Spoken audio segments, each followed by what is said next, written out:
सभी विद्यार्थियों का एसवी चिल्ड्रन एकेडमी रावला मंडी के ऑनलाइन प्लेटफॉर्म पे स्वागत है। कक्षा 10 विषय सामाजिक विज्ञान और अध्याय चल रहा है हमारा छठा केंद्र सरकार।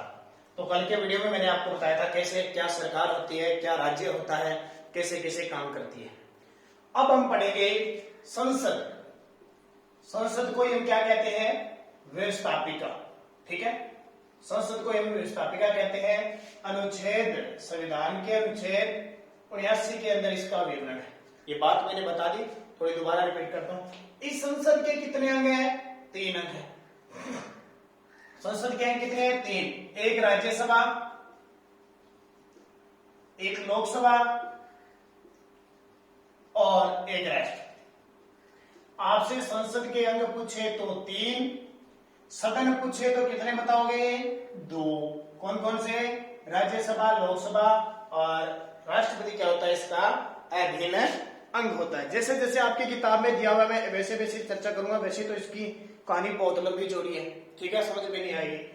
हम सबसे पहले बात करते हैं संसद के 3 अंग, राज्यसभा, लोकसभा, राष्ट्रपति। सबसे पहले किसको पढ़ेंगे? लोकसभा को पढ़ेंगे। किसको? लोकसभा को। देखिए, सबसे पहले पढ़ते हैं लोकसभा। नाम से पता चल जाता है लोगों की सभा। लोकसभा का मतलब लोगों की सभा। इसको अस्थायी सदन कहते हैं। अस्थायी सदन मैं पढ़ा चुका हूं आपको। निम्न सदन कहते हैं, जनता का सदन कहते हैं और लोकप्रिय सदन कहते हैं। ठीक है, अब देखो आपकी किताब में शायद 2 चीज दे रखी, मैं आपको बता देता हूं। प्रथम या निम्न सदन, जैसे लोकप्रिय सदन, इतने दे रखा है। लोकप्रिय सदन, निम्न सदन। एक इसको प्रथम सदन भी कहते हैं, क्योंकि 2 सदन है। प्रथम सदन तो लोकसभा और द्वितीय सदन राज्यसभा। देखो, प्रथम सदन, अस्थायी सदन, निम्न सदन, जनता का सदन, लोकप्रिय सदन। आपकी किताब में एक लोकप्रिय सदन दे रखा है, निम्न सदन और एक प्रथम सदन। अब ये और लिख दोगे ना आप, ये दो, तो एग्जामिनर आपसे प्रभावित होगा कि वास्तव में इस बच्चे ने जो पढ़ा है उसको बहुत अच्छे तरीके से पढ़ा है और उसको ज्ञान है। ठीक है, आज की शिक्षा नीति ज्ञान पर आधारित है, न कि रटने वाली। अगर आपने लिख दिया लोकसभा को प्रथम सदन, अस्थायी सदन, निम्न सदन, जनता का सदन और लोकप्रिय सदन कहते हैं, तो एग्जामिनर वहीं से प्रभावित हो जाएगा कि वास्तविकता में बहुत अच्छा लिखा। ठीक है, अब देखो लोगों की सभा है। प्रथम सदन तो सीधा ही कह दिया कि सदन का प्रथम, इसको ज्यादा लोकप्रिय। अस्थायी क्यों है? क्योंकि अस्थायी इसलिए है कि 5 वर्ष बाद इसके चुनाव होते हैं। 5 वर्ष में चुनाव होते ही होते हैं, फिक्स है, होंगे। यानी लोकसभा 5 वर्ष बाद तो भंग होगी, बीच में हो जाती है वो अलग बात है, ठीक है, लेकिन 5 वर्ष बाद भंग होती है, इसलिए अस्थायी है। निम्न सदन क्यों है? क्योंकि अंग्रेजों के समय राज्यसभा को प्रथम सदन यानी उच्च सदन माना गया। पहले अंग्रेजों के समय एक ही सदन होता था, उच्च सदन। ये जो लोकसभा है ना, ये तो हमारी स्वतंत्रता के बाद बनी है, तो उच्च सदन तो पहले था, तो इसको नाम क्या दे दिया? निम्न सदन। फिर जनता का सदन। क्यों? क्योंकि यहां से जो सदस्य चुने जाते हैं वो जनता द्वारा प्रत्यक्ष रूप से चुने जाते हैं, जनता द्वारा प्रत्यक्ष रूप से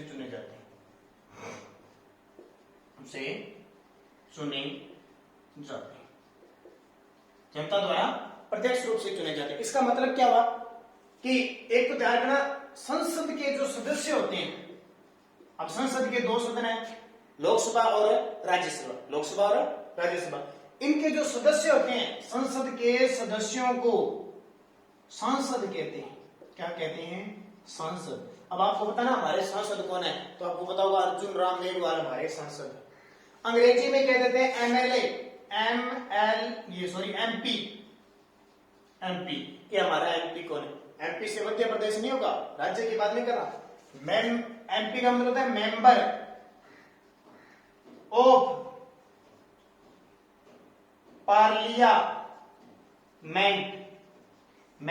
पार्लियामेंट, यानी संसद के सदस्य उन्हें क्या कहते हैं? सांसद।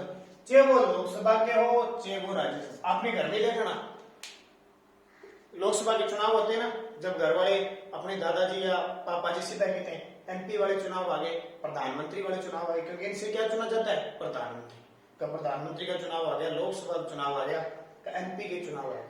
अब एमपी के चुनाव आगे वो सीधे बुजुर्ग कह देते हैं ठीक है, हमें पता ही नहीं होता एमपी होता है क्या। बुजुर्गों को फुल फॉर्म नहीं पता होती, उन्हें इतना पता है कि सांसद को चुनना है। तो मेंबर ऑफ पार्लियामेंट, एक होता है एमएलए, नाम सुना ना, जिसको कहते हैं विधायक। वो राज्यों के अंदर विधायक होता है, जैसे हमारे विधायक है ना नूपगढ़, हमारी विधानसभा है, संतोष देवी बारी। तो एमएलए का मतलब क्या था, मेंबर ऑफ लेजिस्लेटिव असेंबली, यानी विधानसभा सदस्य।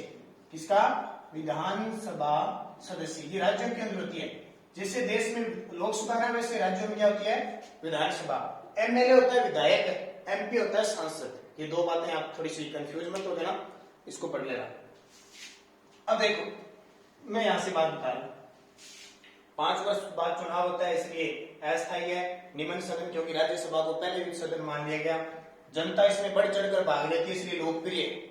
जब भी चुनाव आएंगे ना, तो प्रधानमंत्री के चुनाव हो गए, लोग सारे उमड़ते हैं लोकसभा चुनाव के लिए, तो ये लोकप्रिय शब्द है। ठीक है, 2 नंबर आपके पॉइंट दे रखा है सदस्य संख्या। जैसे जैसे आपकी किताब में है, पॉइंट ऑफ से चलूंगा मैं, नहीं तो खिचड़ी बन जाएगी। सदस्य संख्या देखो, पहले शुरुआत में 500 थी सदस्य संख्या, पहले कितने थी, सदस्य संख्या 500 थी।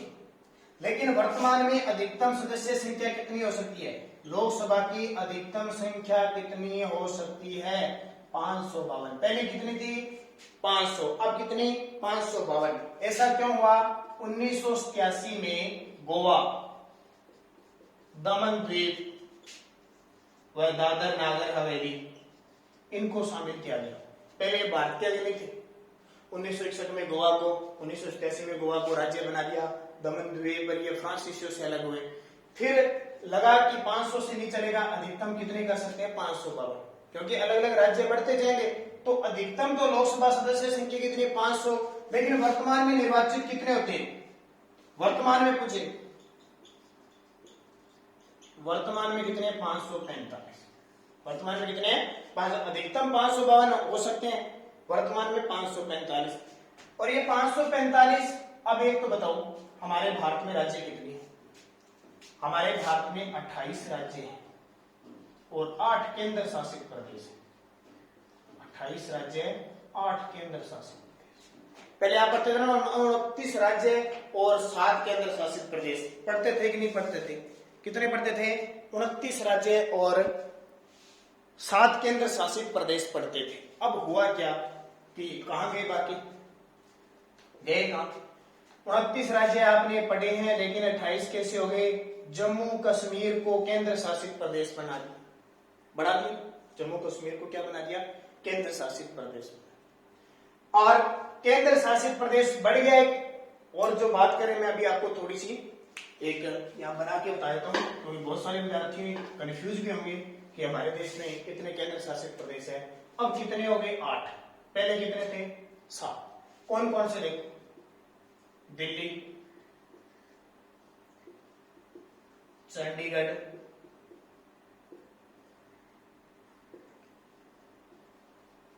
अंडमान निकोबार द्वीप समूह, चौथा लक्षद्वीप, 5वां पांडिचेरी, 6ठा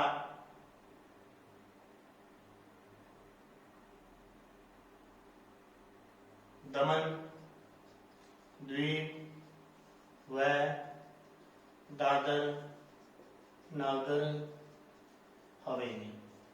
कितने, दमन द्वीप, दादर नागर हवेली, लक्षद्वीप, पांडिचेरी, अंडमान निकोबार द्वीप समूह, चंडीगढ़, दिल्ली, जम्मू कश्मीर और 8वां लद्दाख। कितने हो गए, 8। 8 मैंने बताए। देखो थोड़ी सी और कंफ्यूजन है, पहले 7 थे, पहले कितने थे, 7। ये दमन व द्वीप पहले दोनों अलग अलग थे ना, दमन व द्वीप अलग था, दादर नागर हवेली था। अब दोनों इकट्ठा कर दिया, एक ही बना दिया। तो देखो पहले 7 थे, तो कितने रह जाएंगे, 6। फिर जम्मू कश्मीर एक बना दिया, लद्दाख एक बना दिया, तो कितने हो गए, 6 2।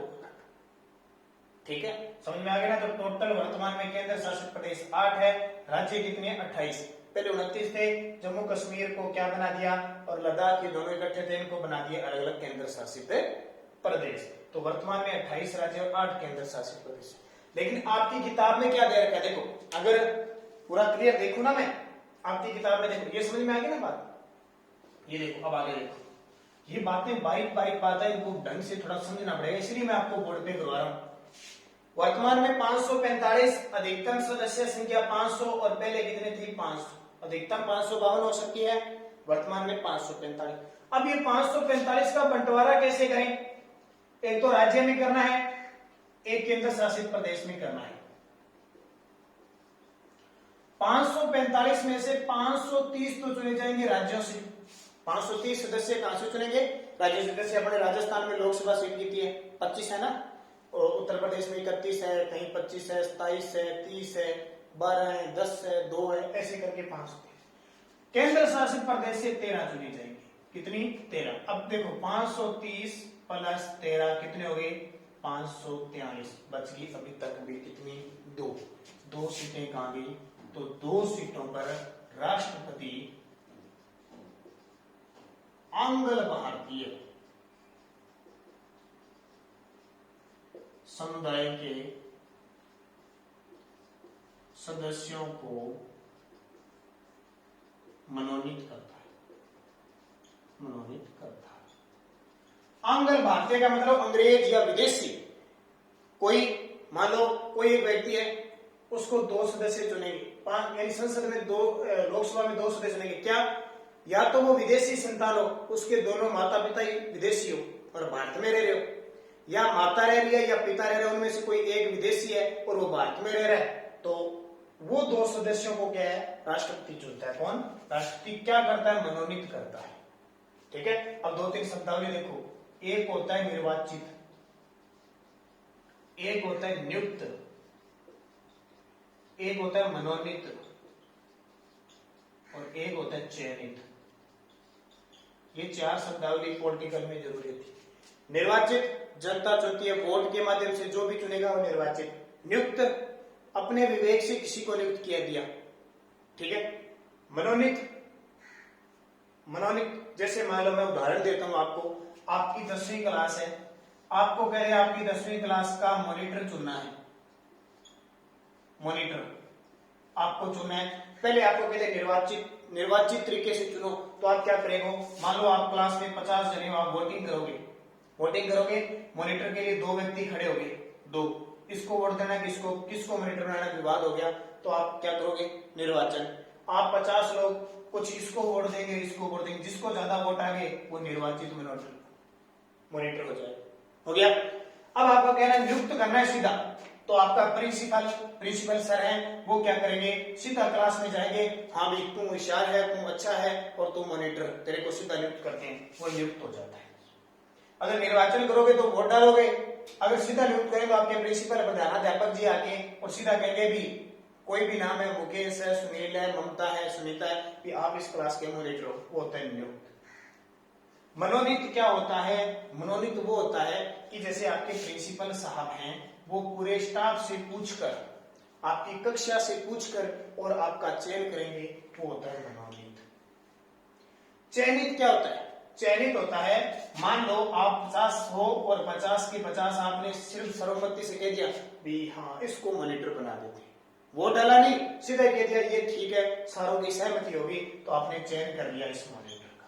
ये 5-4 शब्दावली ध्यान रखना, निर्वाचन, नियुक्त, मनोनीत, चयनित, ठीक है। आगे चलो, तो 2 सदस्यों को मनोनीत करता है, ये हो गया। इसके बाद में आपका दे रखा है निर्वाचन, लोकसभा का निर्वाचन, तो सीधी सी बात है, लोकसभा के सदस्यों को क्या कहते हैं, एमपी, मेंबर ऑफ पार्लियामेंट, जनता द्वारा प्रत्यक्ष रूप से चुना जाएगा, प्रत्यक्ष रूप से निर्वाचित होते हैं। निर्वाचन आ गया ना, जनता, अब जनता सारी थोड़ी है, क्या कोई सीधे वोट दे देगा, नहीं, वह जनता जो 18 वर्ष की आयु पूर्ण कर चुकी है वह व्यक्ति और जिसका मतदाता सूची में नाम हो, वो वोट डाल के निर्वाचित कर देता है। बात समझ में आ गई। फिर आपकी तरफ योग्यता, सदस्यों की योग्यता कि हर कोई थोड़ी बन सकता है। योग्यता क्या होनी चाहिए? भारत का नागरिक हो, भारत का नागरिक हो। नंबर 2, 25 वर्ष की आयु पूर्ण हो।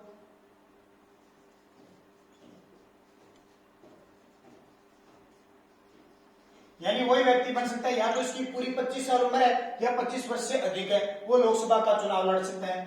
तीसरा, वो पागल ना हो, दिवालिया ना हो यानी कर्जाइत ना हो, और किसी रोग से रोगग्रस्त ना हो। ठीक है, पागल ना हो, दिवालिया ना हो, रोगग्रस्त ना हो। और एक और दे रखा है, कोई लाभ का पद धारण नहीं करता हो, भारत सरकार के अंतर्गत कोई लाभ का पद धारण नहीं करता हो, लाभ का पद धारण नहीं करता हो। इसका मतलब यानी किसी भी सरकार के और किसी लाभ के पद पर काम नहीं करता हो, वो लोकसभा का सदस्य बन सकता है। भारत का नागरिक हो, 25 वर्ष की आयु पूर्ण हो, पागल, दिवालिया, रोगग्रस्त या न्यायालय द्वारा पागल न घोषित किया गया हो, और कोई अपराधी न हो, और लाभ का पद धारण किया गया हो। ये इसका क्या हो गया? ये इसका हो गया योग्यता हो गई। अब देखिए इसकी खासियत, इसके बाद में इसका है कार्यकाल। लोकसभा का कार्यकाल कितना होता है? जो पॉइंट है उसी हिसाब से काम करवा रहा हूं। कार्यकाल होता है 5 वर्ष। लोकसभा का कार्यकाल कितना होता है? 5 वर्ष। लेकिन समय से पूर्व भी प्रधानमंत्री की सलाह पर राष्ट्रपति भंग कर सकता है। यानी वैसे तो समयता काल होता है 5 वर्ष। अगर सीधी सारी लोकसभा चलती रही तो 5 वर्ष बाद चुनाव होंगे, जैसे मोदी सरकार चल रही है, पिछली सरकार थी, अब सरकार चल रही है। अगर समय से पूर्व प्रधानमंत्री चाहे भी मैं इस लोकसभा को भंग करना चाहता हूं तो राष्ट्रपति इसको भंग कर सकता है। आज तक 9 बार ऐसा हुआ है,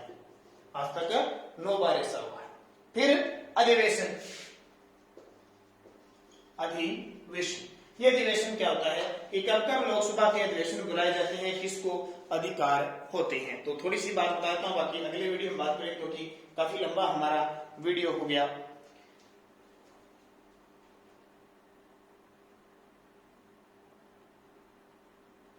अधिवेशन एक तो 6 माह से अधिक का अंतर नहीं होना चाहिए। जो बैठक होती है ना, उसके अंदर 6 माह का अंतर नहीं होना चाहिए। दूसरा खासियत, अधिवेशन बुलाता कौन है? राष्ट्रपति। अधिवेशन बुलाने का काम कौन करता है? राष्ट्रपति करता है। ये अधिवेशन तक हमने पढ़ लिया, वीडियो ज्यादा लंबा हो जाएगा। अब इसके बाद दूसरा वीडियो है, उसमें पढ़ेंगे लोकसभा के पदाधिकारी, अध्यक्ष और उपाध्यक्ष। तब तक इसको पढ़ लेना। मैं स्पेशल आपको बोर्ड पे इसलिए करवाने आया हूं ताकि आपको ये चीजें समझ में आ जाए।